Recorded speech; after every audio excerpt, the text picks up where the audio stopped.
S. Vijayapura ಒಂದು ಪಾರಂಪರಿಕ ಐತಿಹಾಸಿಕ ಸ್ಥಳ. ನಮ್ಮಲ್ಲಿ ಗೋಲ್ ಗುಮ್ಮಟ್, ಜಗತ್ಪ್ರಸಿದ್ಧವಾದ ಗೋಲ್ ಗುಮ್ಮಟ್ ಐತಿ. ಇದು ಮೊಘಲರು ಇದ್ರಾಗ ಕಟ್ಟಿದಂಥ ಗೋಲ್ ಗುಮ್ಮಟ ಒಂದು ದೊಡ್ಡ, ನಾವು ಹೇಳ್ಬೇಕಂತಂದ್ರೆ ದೊಡ್ಡ ಟೂರಿಸ್ಟ್ ಸ್ಪಾಟ್. ನಮ್ದು ನಾವು ಕ್ರಿಯೇಟ್ ಮಾಡಿದ್ದಲ್ಲ, ಇದು ನಮ್ಮಲ್ಲಿ ತಲತಲಾಂತರ ಬಂದಿದ್ದು. ವಿಜಯಪುರ ನಗರದಾಗ ನಾವು ದ್ರಾಕ್ಷಿದು ಬೀಡ್ ಅಂತೀವಿ, ದಾಳಿಂಬ್ರೆ ನಾಡ್ ಅಂತೀವಿ. ನಮ್ಮಲ್ಲಿ ಎಲ್ಲ ದೊಡ್ಡ ಊರಿಗೆ ಕನೆಕ್ಟಿವಿಟಿ ಅದಾವೆ, ಹೈವೇಗಳು ಕನೆಕ್ಟಿವಿಟಿ ಅದಾವೆ, ರೈಲ್ ರೋಡ್ಗಳು ಕನೆಕ್ಟಿವಿಟಿ ಅದಾವೆ. ಸೊ ನಾವು ಪುನಾಕ್ಕೆ ಹೋಗ್ಬೋದು, ಬೆಂಗಳೂರಿಗೆ ಹೋಗ್ಬೋದು, ಎಲ್ಲ ಕಡೆ ಹೋಗ್ಬೋದು. ಇವೆಲ್ಲ ಆದ್ಮ್ಯಾಗ 2013 ಈಗ ನಾವು ಹೇಳ್ಬೇಕಾದ್ರೆ ಬಿಜಾಪುರದ ಒಳಗೆ ಕರ್ನಾಟಕದ ಮೊಟ್ಟ ಮೊದಲ ಮಹಿಳಾ ವಿಶ್ವವಿದ್ಯಾಲಯ ಆಗಿದೆ ವಿಜಯಪುರ. 2013 ಮಹಾನಗರ ಪಾಲಿಕೆ ಆಯಿತು. 2014 ಬಿಜಾಪುರ ಅನ್ನೋದು ವಿಜಯಪುರಕ್ಕೆ ಕನ್ವರ್ಟ್ ಮಾಡ್ಕೊಂಡ್ವಿ ನಾವು. ಬಟ್ ಇಲ್ಲಿವರೆಗೂ ಸರ್ಕಾರಿಯಲ್ಲಿ, ಅರೆ ಸರ್ಕಾರಿಯಲ್ಲಿ ನಮ್ಮ ಮಹಾನಗರ ಅನ್ನಕ್ಕೆ ರೆಡಿ ಇಲ್ಲ ನಾವು.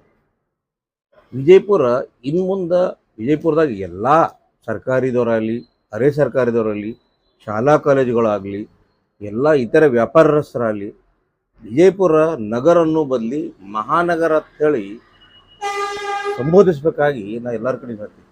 ಇನ್ನು ಮುಂದೆ ವಿಜಯಪುರ ನಗರನ್ನ ಬರೀ ವಿಜಯಪುರ ನಗರ ಅನ್ನಕ್ಕೆ ಹೋಗ್ಬೇಡ್ರಿ, ವಿಜಯಪುರ ನಗರನ ಮಹಾನಗರ ಅಂತ ಸಂಬೋಧಿಸಬೇಕಾಗಿ ಸರ್ಕಾರಿಯವರಿಗೂ ಅರೆ ಸರ್ಕಾರಿಯವರಿಗೂ ಎಲ್ಲರಿಗೂ ರಿಕ್ವೆಸ್ಟ್ ಮಾಡ್ಕೊಳ್ಳೋದಂದ್ರೆ, ನಮ್ಮ ನಗರದ ಹೆಸರು ನಾವು ಚಂದಂಗೆ ಮಹಾನಗರ ಅಲ್ಲಿಲ್ಲ ಅಂದ್ರೆ ಮತ್ತೊಬ್ಬರು ಅನ್ನಂಗಿಲ್ಲ. ಈಗ ಮೀಡಿಯಾದಾಗಾಯ್ತು, ಸ್ಕೂಲ್ ಕಾಲೇಜಾಗಾಯ್ತು, ಎಲ್ಲ ಸರ್ಕಾರಿ ಇದ್ರೊಳಗಾಯ್ತು ಬರೀ ವಿಜಯಪುರ ನಗರ ಸಂಬೋಧಿಸ್ತಾರೆ. ಇನ್ನು ಮುಂದೆ ಅದನ್ನು ಮಹಾನಗರ ಸಂಬೋಧಿಸ್ತಾರೆ ಹೇಳ್ಬೇಕಂತ. ಮಹಾನಗರ ಪಾಲಿಕೆ ಇಷ್ಟೇ ಸೀಮಿತ ಆಗೈತೆ ಅಂತ ಇಲ್ಲ, ಮಹಾನಗರ ಪಾಲಿಕೆಗತ್ತಲ್ರಿ. ನೋಡ್ರಿ, ನಮ್ಮಲ್ಲಿ ಮಹಾನಗರ ಪಾಲಿಕೆಯಾಗಿ ಇವತ್ತಿಗೆ 12 ವರ್ಷ ಆಯ್ತು. ಮಹಾನಗರ ಪಾಲಿಕೆ ಆದ್ಮ್ಯಾಗ ಮಹಾನಗರ ಪಾಲಿಕೆ ತನ್ನ ಹೆಸರೊಳಗೆ ಹೇಳ್ತೈತಿ ಇದು ಮಹಾನಗರ ಅಂತ ಹೇಳಿ. ನೀವು ಅದನ್ನು ನಗರ ಮಾಡಿಟ್ಟಿರಿ.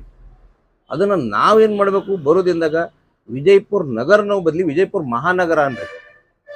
ಯಾಕಂದ್ರೆ ನಾವು ಒಂದು ಕಾರ್ಪೊರೇಷನ್ದಾಗ ಅದೀವಿ.